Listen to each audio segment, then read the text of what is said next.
महाराष्ट्रामध्ये निवडणुकीचे वारे वाहत आहे आणि त्या निवडणुकीचाच एक भाग म्हणून बीड जिल्ह्यातील शिवसेनेचे अनिल जगताप यांनी एक भाग म्हणून अनिल जगताप यांनी शिवसेना आयोजित नोकरी भरती मेळावा आयोजित केला होता आणि या मेळाव्यासाठी खोतकर साहेब स्वतः आवर्जून हजर राहिले होते आणि या महावैष्णव पॅलेसच्या मोठ्या पेंडॉलमध्ये वेगवेगळे स्टॉल टाकून त्यांनी तो मेळावा आयोजित केला होता। या मेळाव्या संदर्भामध्ये नेमकं अनिल जगताप यांचं काय मत आहे, त्यांची काय भूमिका आहे, ते आपण त्यांच्याबरोबर बोलून घेऊ। माननीय राज्याचे लाडके मुख्यमंत्री एकनाथ शिंदे साहेब, जे वासनेचे प्रमुख सरदार एकनाथ शिंदे साहेब यांच्या मार्गदर्शनाखाली आणि राज्याचे माजी मंत्री अरविंद खोतकर साहेब यांच्या उपस्थितीत हा नोकर भरती मेळाव्याचा कारण की बीड जिल्ह्याची ओळख आपल्या महाराष्ट्राला आपल्या भारताला ऊसतोड कामगार म्हणून या जिल्ह्याची ओळख आहे। म्हणून ही ओळख कुठंतरी पुसण्याचा प्रयत्न, एक छोटासा प्रयत्न मी करायला सुरुवात केलेली। आज 1 तारखेला सकाळी 11 ते 6 पर्यंत हा कार्यक्रम आम्ही आयोजित केलेला आहे। पण मुलं जोपर्यंत येतील तोपर्यंत आम्ही हा कार्यक्रम करणार आहे आणि महाराष्ट्रातल्या 50 कंपन्या या ठिकाणी आणायचा मानस आमचा या ठिकाणी होता, पण या ठिकाणी 62 कंपन्या या ठिकाणी झालेल्या आहेत आणि हे स्टॉलसुद्धा तुम्ही आता बघताय। या स्टॉलवर प्रत्येक ठिकाणी मुलांची आणि युवतींची त्या ठिकाणी गर्दी आहे आणि आत्तापर्यंत मी 200 मुलांना इथं प्रमाण नियुक्तीपत्र या ठिकाणी दिले। जशी त्यांची शिक्षणाची पात्रता त्याप्रमाणे या ठिकाणी नोकऱ्या मिळत आहेत।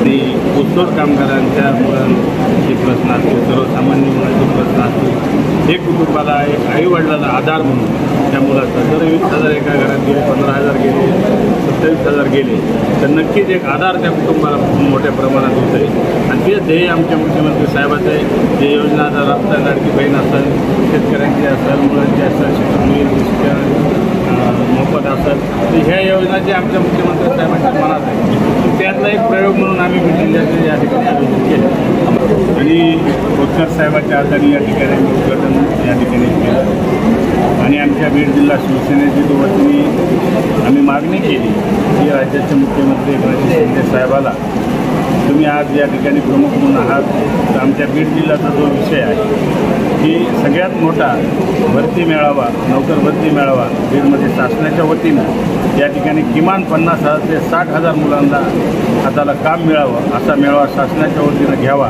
असं निवेदनसुद्धा आम्ही खोतकर साहेबांना दिलेलं आहे। दादा आपलं नाव सांगा। आम्हाला हे दादाच्या मार्फत नोकरी मिळाली, आम्ही आता आनंद। अच्छा, तुम्ही कुठल्या गावचे? घाटसावळी। काय शिक्षण झालं आहे तुमचं? BA कंप्लीट केलं। बरं, आतापर्यंत नोकरीला सारखे प्रयत्न करत होतो? लागत नव्हती। किती पगार ठरला तुमचा? 18,000 रुपये पेमेंट सांगितलं। अच्छा, आणि ही ऑर्डर परमनंट आहे का? किती वर्षासाठी आहे? परमनंट दिली त्यांनी। Permanent order. तर आपण कुठले? मी माजलगावमधलं। बरं, थोडं पुढे या। माजलगावमध्ये काय नाव आपलं? राऊत माऊली। राहुल माऊली। याच्याबद्दल कधी माहिती पडलं तुम्हाला?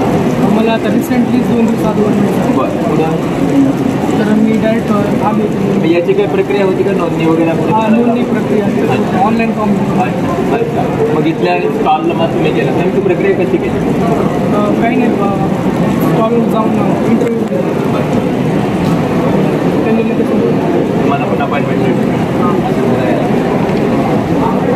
मागे पण यांना पण अपॉइंटमेंट लेटर मिळाले। आपण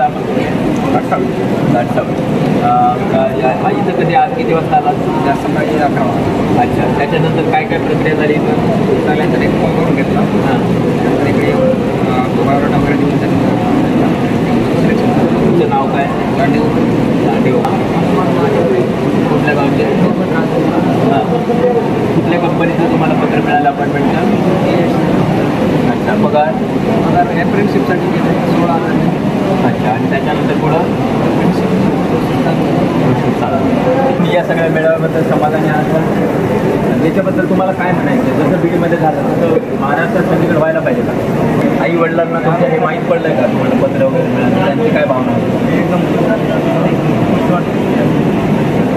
आपण पाहतो या ठिकाणी आणखीन एक जोडपं आहे।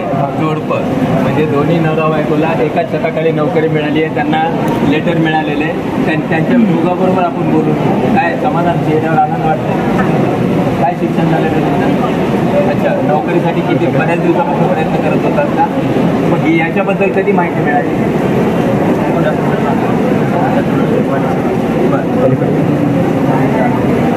बरं, दोघांनाही पत्र मिळालं. तुमचं घरांना मालकान करलं तुम्हाला काय किती सॅलरीचं काय करलं? अच्छा, 1 वर्ष अप्रेंटिसशिप करायची. अच्छा, कुठं करायची ते पुण्याला, म्हणजे दोघे बरोबर माझा इथं दवाखान्यात काय करायचं? किती जण तुमच्याकडे आता पहिले इंटरव्ह्यूला आले? आतापर्यंत माझ्यावर 30 लोक येऊन गेले, की 15 लोकांचं सिलेक्शन झालं. अर्ध्या लोकांचं 30 लोकांचे अप्रोच झाले, त्याच्यापैकी 15 लोकांची निवड. ही निवड जी आहे ही कायमची आहे का तात्पुरती? कायमचे आहे. सॅलरी किती देतात? 15 ते 16,000पर्यंत बँकेमध्ये आणि सुपर मार्केटला जर केलं तर 17 ते 18 प्लस त्यांना सॅलरी प्लस इन्सेंटिव्ह असतो. ते कार्ड विकलं वगैरे ते दिलं तर त्याला इन्सेंटिव्ह होतं. हे पाहतो आपण ॲक्सिस बँकेबद्दल. त्यांनी पण 5 ते 6 जणांना तब्येत अपॉइंटमेंट लेटर दिलेलं आहे. या सगळे बीडचेच का? तुम्ही पण बीडाचेच? ओमकार पवार एकलव्य फाउंडेशनचे आहे. आपण त्यांच्याशी बोलूया की नेमकी त्यांच्या मनात ही संकल्पना कशी आली किंवा अनिल दादाचं आणि त्यांचं काय बोलणं झालं. अभिषेक सोनवणे, आणि आम्हाला बोलले सूर्यवंशी सिद्धेश्वर, आपल्या एरियामध्ये वाढत चाललेली सुमित दसरे, वाढत चालत असताना नारायण हिंगे, काहीतरी बोलताना एक प्लॅटफॉर्म भेटला पाहिजे. मुलांची शिक्षण झाली आहे पण इथे सध्या कंपनीज नाही आहेत किंवा IT company IT park Narayan Hinge, hub नाही आहेत. त्यासाठी आम्ही एकले फाउंडेशन त्यांना कनेक्ट झालो. झाल्यानंतर आपण इथे 50 कंपनीचं बोलवल्या. त्यामध्ये तुमची फार्मा असेल IT असेल भरपूर साऱ्या कंपन्या ॲग्रीच्या पण ॲग्रीच्या पण कंपन्या इथे भरपूर साऱ्या कंपन्या आणल्या. त्याच्यानंतर मग आता सर्व इंटरव्ह्यू झाले. भरपूर जण आपण जागेवर ऑपरेटर पण दिले. अशा प्रकारचा आपण पाहतोय की हा एक स्तुत्य उपक्रम अनिल दादाच्या माध्यमातून असेच उपक्रम महाराष्ट्रात ही लोकप्रश्नातर्फे अपेक्षा. मी डॉक्टर लड्डा, दैनिक लोकप्रश्न सह महाराष्ट्र बुलेटिन. हनुमान पाटे आहेत उपशहर प्रमुख. नेमकं त्यांच्याकडे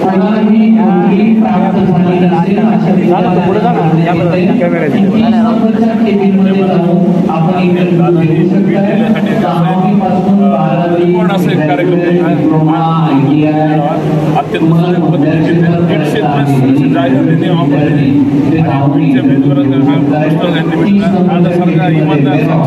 राजकीय माणूस असं काम करतो ह्याला आमच्या शिवसेनेचा अभिमान आहे.